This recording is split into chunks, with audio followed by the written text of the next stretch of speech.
I like the development. It's clean. It's getting better. But you know, they still have to understand this is a neighborhood. Everybody got to love each other and care about each other. And when you have something, don't have it for this group and not the other group.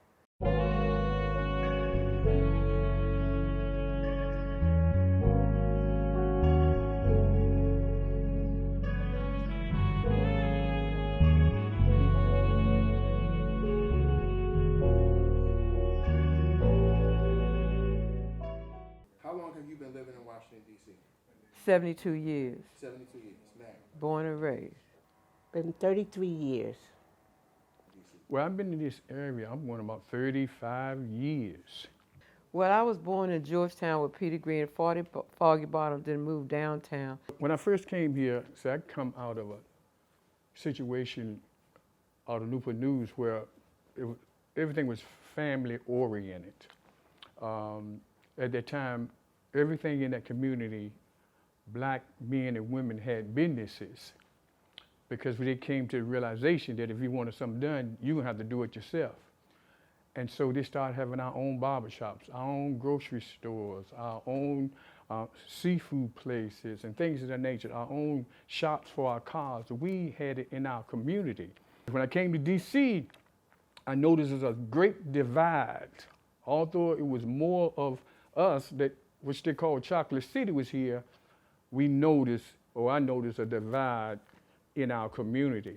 Now we know it won't just something that just happened. We understand a lot of stuff is done systematically. They don't have anything for the kids in the rec centers like they did for us.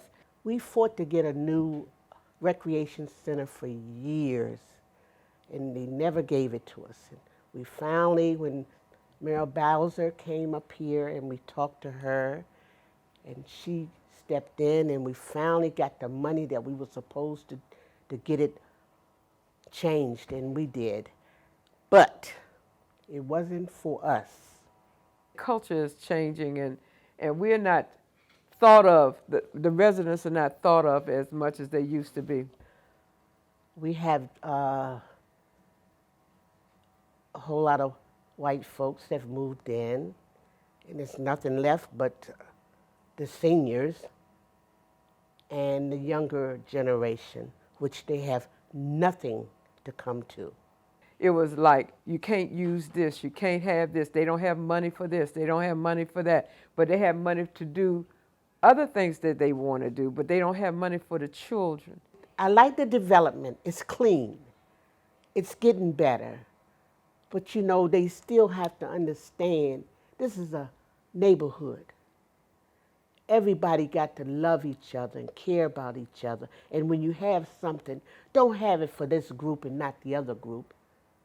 Then that means you're not for the people in this neighborhood. They don't have money for the football teams. You know, we had to, like, for instance, Ward 5 Warriors. We got a whole lot of them off of Saratoga.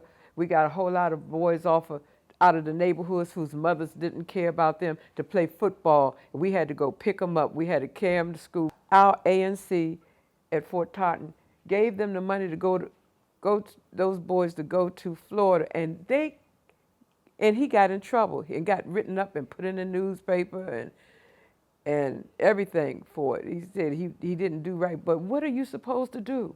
What are you supposed to do when the boys are begging you to help them stay out of trouble? They was trying to stay out of trouble. But yet, when they came back from Florida, one of the boys were murdered, but they all came out for that.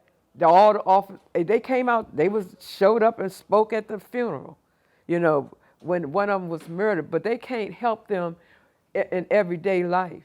I don't understand that. It's not that it's so much crime in the area. It's crime everywhere. The kids are out of control. It starts at home, you know, and I think these kids, they're lacking of love.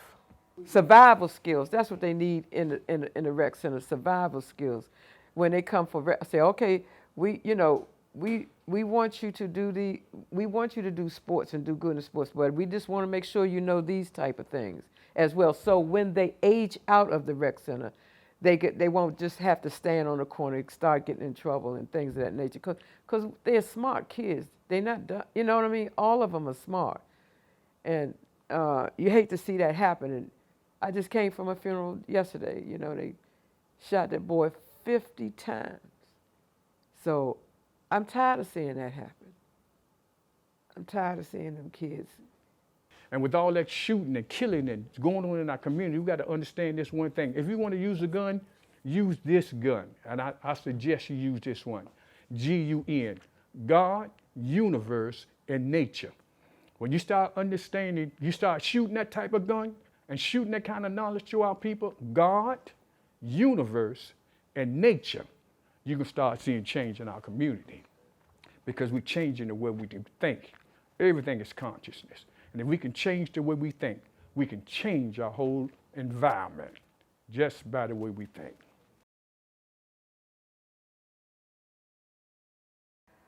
The only thing is embracing the seniors is the senior edge group that we hold right here for the seniors. We discuss everything, their needs, their wants, but when we invite the community in, nobody comes in. I think the seniors are used when it's voting time, and I don't think that they should be used like that. As far as people just wanting them to vote for them and things of that nature, and you got to be careful because they're just opportunists. You know what I'm saying? That come out and just use the seniors for voting, and they're getting paid. They're getting paid, but the seniors are not getting paid. And we had a cookout for the neighborhood. Oh, they came that day. I mean, they came out in force. They had chicken bones and fish and ketchup running down the side of their mouth. But they gone now. You won't see them to the next cookout. And when they have their meetings for the community, they have their private meetings. I walked into one. They have the meeting, all white folks, no black folks. And I said, oh, I didn't get the memo. What is this? But they was discussing what they want done in the neighborhood. But they don't discuss it with us.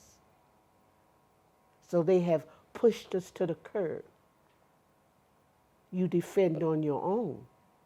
If you get it, you get it. If you don't, you don't. Seniors have been neglected. You know why? Because the strategy is, with the information, the knowledge, and experience that our seniors have, if we can keep our children with the education that they receive away from that connection, we could cause a stumbling in our development. So what they do is allow you to go to the schools and then move out of your community. Why would they want you to move out your community? Why would you want to come back with the experience and the knowledge that you have to try to help and support your communities? I know it's not going to be easy. I know it's going to be hard because change has to be done. But we'll go out in other areas and we'll build other areas. Call ourselves trying to be a part of what other social society we want to be in, and find out even when we get out there, people still see us the same way. First of all, when Muriel came in, sorry to say, that they took a lot of money from the seniors, and they had to take the unemployment from see, seniors are still working, seniors are still getting educated, seniors are still doing a lot of things when they retire. So they don't have those type of things like they used to. And a lot of money, I mean, when I say a lot of money, was taken away from the Office of Aging. It was the Office of Aging at the time. Now it's DACO, the Department of Aging Community Living. They do what they can, but they don't have any money. It's time to come back. It's time to wake up. It's time to see if anything gonna be done, we're gonna have to do it ourselves. This is my friend of 60 years.